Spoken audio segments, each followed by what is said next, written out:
TikTok. Some see it as the arbiter of all that is fresh and hip. Its famous algorithms harnessing your searches and driving you towards more of what you prefer, creating pathways that critics say are addictive and marketers say is sheer gold. And then there is that other criticism that the Chinese government is using TikTok to spy on the U.S. and its citizens, including children. And that's why some members of Congress want it banned. Now, this is Talking Points on CBS News Minnesota. Good evening and welcome to Talking Points. I'm Esme Murphy. By now, we all know TikTok, with its more than 1.7 billion subscribers worldwide, is about a lot more than the latest dance craze. It's an app that may just be the world's best marketing tool. Even President Joe Biden has put his campaign on the platform as polls show him trailing in the presidential race. Now, former President Donald Trump's campaign is not on TikTok. Trump, as president, supported a TikTok ban.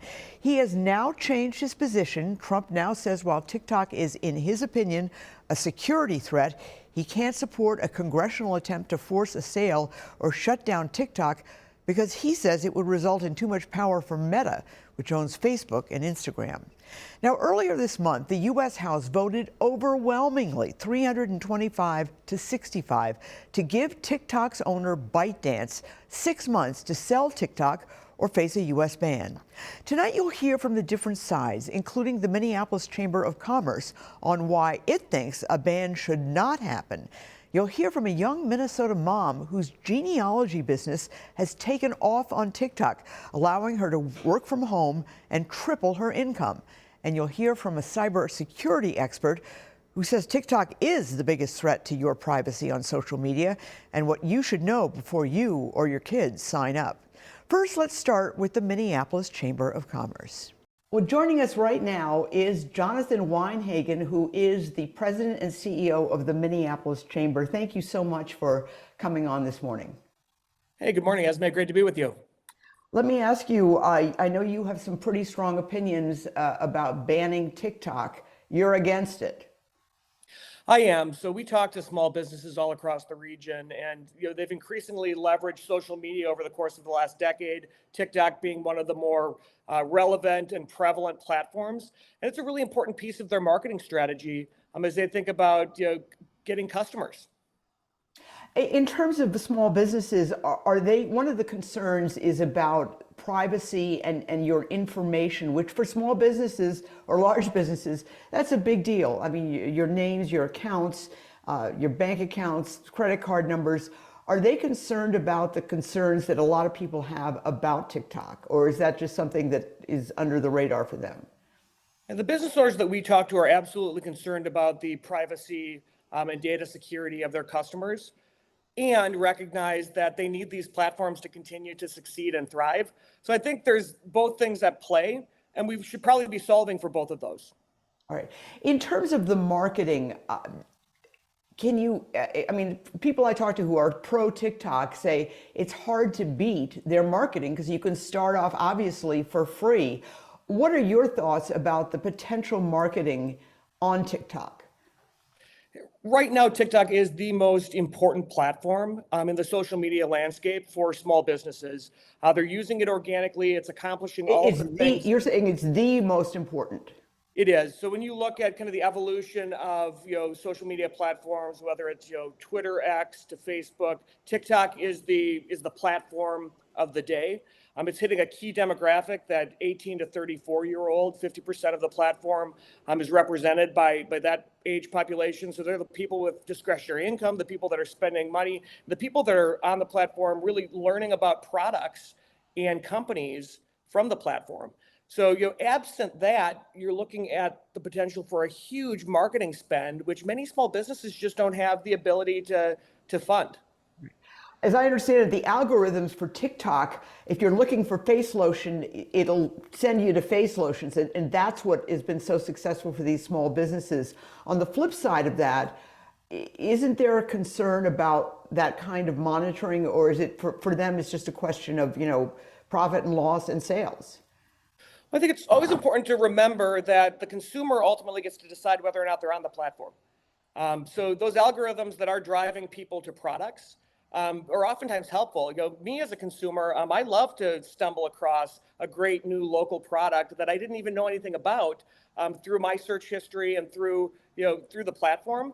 So I think, again, there's a balanced approach to this. I think we have to continue to, consider the privacy concerns and recognize that people are opting in to being a part of the platform. How about the national chambers of Congress or the larger ones? Where are they on this? I haven't had a lot of conversations with the national groups. I think what you'll hear is there is that global privacy concern, and I think Congress is addressing that appropriately. And I think there's a shared concern over what limiting a platform like this can mean. When you start to think about $24 billion of GDP opportunity just through this platform alone in a recent study that was published in the Washington Post, these are real numbers. And they're impacting real industries that have been hurting coming out of the pandemic, that are looking for better opportunities. So again, I think all of these things need to be considered somewhat equally, but I think we should prioritize some of the needs of small businesses in particular. All right. Well, Jonathan Weinhagen, thank you so much for joining us. We really appreciate your insights. Hey, thanks for having me. Up next, that young Minnesota mom who definitely does not want a TikTok ban. She'll explain how her business took off with TikTok. All right, joining us right now, Jen Shaffer from New Brighton, and she is the owner, the founder, the creator of the Formidable Genealogist, a business that has taken off on TikTok. Thank you so much for coming on.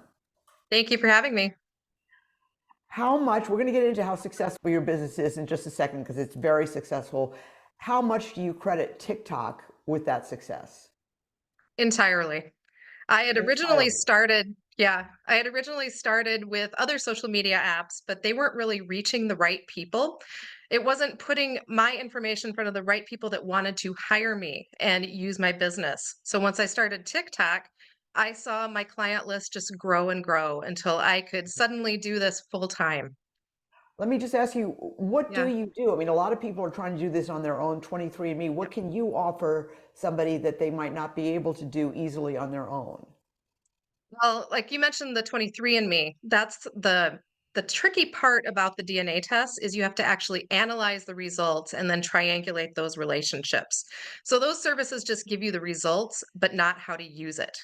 So I do that, and then also traditional genealogy research, building family trees through records. And so people are approaching you, and you have a wait list of how many? 140? 142 as of this morning, so about Okay. 4 to 5 months out. All right, let's get to the money here. You were working in HR. Mm, You're a mom of a young daughter. You get laid off, and you still had this business going on the side, right? mm. Okay, then enter TikTok. How did you get into Yeah. TikTok? So I didn't really gain much traction just trying like print ads and other social media platforms. So you But then tried on a other social media, yeah. but what Yeah, did I you even try? tried paid ads on Facebook and Instagram Wow. and it gained no traction. But once I started TikTok on a whim one morning and just started posting genealogy tip videos to help other people learn to research better, it gained so much traction and that's all organic reach. I've never paid for an ad on TikTok. Wow. Okay. And it's Jen Shaffer, the Formidable Genealogist is your site. Uh, You got laid off from your HR job and you Yep. decide to go on TikTok. Were you worried about making ends meet? I was, definitely. Okay. Yep, I had already applied for unemployment and I was ready to start looking for other jobs until I thought, I'm going to give this a shot and try to really make something with this business. With the help of TikTok, can you describe how your income has grown from this business? Yes, it's leaps and bounds is the best way to describe it. Um, so once I was able to go full time, then I doubled my income from my HR payroll job that I had over 2023. And then year to date so far for 2024, I have increased my income by 500% for my business. Okay. So I'm And you got excited to see where it goes. oh yeah, I mean that's Yeah, amazing. And you're working from home. I mean, does yeah. that help you as the mother of a young child? Absolutely. I love that I am able to get her up and take her to school every morning, pick her up. I'm going on a field trip with the whole class on Thursday because I have this flexibility and I can make my own hours. It's amazing. And though that's pretty special. I mean, you can't Yeah. put a price on that. I mean, that's amazing. What are your concerns when you started hearing about this effort to ban TikTok and the concerns about security, this concerns about the Chinese having access to all your information and all your clients' information? What did you think? Well, I don't feel like I'm a subject matter expert on this area, but as a user, I do not feel threatened. I've never had anything questionable happen as a user on the app.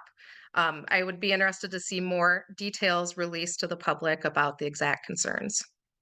So you're not worried at all about your information being compromised. How about your clients' information? Obviously, they're giving you personal information about their families. I assume that they're paying you probably by credit card. Are you concerned about them, or are they expressing any concern to you? No, because all business is conducted through my secure accounting software, and any details are passed outside of TikTok. So that doesn't really apply to this situation. Okay. And so you're getting the customers through TikTok. That's an interesting point, but you're actually corresponding with them in ways other than removed from TikTok. Yes. Okay.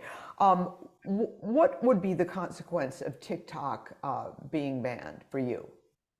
It would be the entirety of my dream job here and this business I have worked so hard to build. I just do not get clients from the other ways. This is what truly puts my information in front of the people that want to hire me. So I would likely have to go back to a corporate job that I didn't like. And I would no longer be able to continue bringing people their family histories that they've not been able to find on their own, which really adds so much to people's lives. All right. And you have reached out to Congresswoman Betty McCollum, to try and tell her, hey, I'm against any limits on TikTok. Yes. Tell us about that. I just called the office and I expressed what TikTok has truly done for me and my business, and how grateful I am to be doing my dream jobs, spending more time with my family, and having this fantastic income. Was not really put in touch with her directly, just her staff member who was Right. very polite and nice. Okay. Well, listen, Jen Shaffer, thank you so much for sharing your story. And what a success story. I mean, that is just really cool. Congratulations. And obviously, you're doing really well with TikTok. And that's one of the arguments that a lot of small business people have. Yep.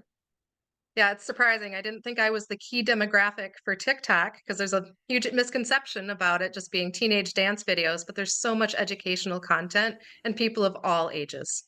Okay. Thank you so much. Yep. Right. Thank you. Up next, the take from a leading expert in the field of cybersecurity and why he says everyone should be concerned about this app. Well, joining us right now is Mark Lanterman. He is the Chief Technology Officer for Computer Forensics, which is based in Minneapolis. Thank you so much for coming on. Thank you for having me. All right, why are so many smart people giving us warnings that are pretty dire about TikTok? Well, a lot of smart people are concerned about TikTok because there are security issues associated with the use of TikTok. Essentially, TikTok, and I have confirmed this independently, the application, if you read your terms and conditions when you install the app, you are giving the TikTok app access to the data on your phone. So this could include your contact information, messages, browsing histories, and if you're not careful, even the microphone and camera. Wow. Okay. And do you have to? I mean, is that mandatory? I know that sometimes you get asked that, but is that mandatory? I mean, you've got to do it if you're going to be on TikTok. Well, it is that way by default. Oh, by default. Okay. So, unless you go in and say, no, I don't want this, it's by default, you are granting access to your data to the TikTok application. Okay. So in other words, you have to really be reading it very carefully when you install it and make sure that you actually do that installation so you do not allow them access. Yeah, exactly. Okay, And but you've got to take the action. It's not just you. You have to actually do something. you have to be proactive. And let's face it, how many of us actually read the terms and conditions every time we install a new app? Right. Um, obviously a lot of concern about China. What are those concerns, and is there a concern that if a Chinese company is essentially can be taken over by the Chinese government at any time? Is that Well, fair? I think that the concern is that we are granting TikTok access to all of our data essentially, and that information is being sent to China. I think that that is what has a lot of very smart people concerned about TikTok. So in other words, when I use my computer, use my phone to reach out to, let's say, government offices, certainly my credit cards, they would have access to all of that information, including, social security numbers, for my taxes and that kind of thing. They would have all that. That's correct. And what do you think they would do with it? I guess what could they do with it? Aside from Well, use my credit cards, I guess. yeah, I mean, Eventually they'd hit the limit, but yeah, I wouldn't want to speculate, but you wouldn't want me to have all of that information about no. you, Yeah. and that would make you very uncomfortable. And this is a government that would have that information, and it's not even our government. Right. In terms of the efforts to, put limits on TikTok or ban TikTok, I mean, would that work? Could people still get on it? Well, I don't know. I think that it will depend upon what that type of legislation, how that is written. Maybe there will be restrictions. Maybe they will require the sale of TikTok to an American-controlled organization. So I think that there's a lot for us to keep our eyes on. And certainly we've done stories with you where we've talked about concerns about other forms of social media and just, being on the internet in general. I mean, that's your whole business. Is TikTok more of a concern than some of those other forms of social media and also just being on the internet in general?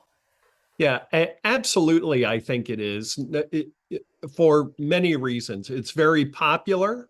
So a lot of us have it, which means that TikTok is collecting data from a lot of US citizens, and we don't really know what they're doing with that data.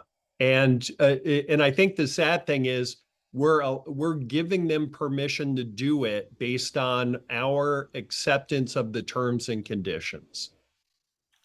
Okay, but you're saying there is a way you can opt out from sharing. Are you convinced that that opt out really will limit them or bar them from getting your information?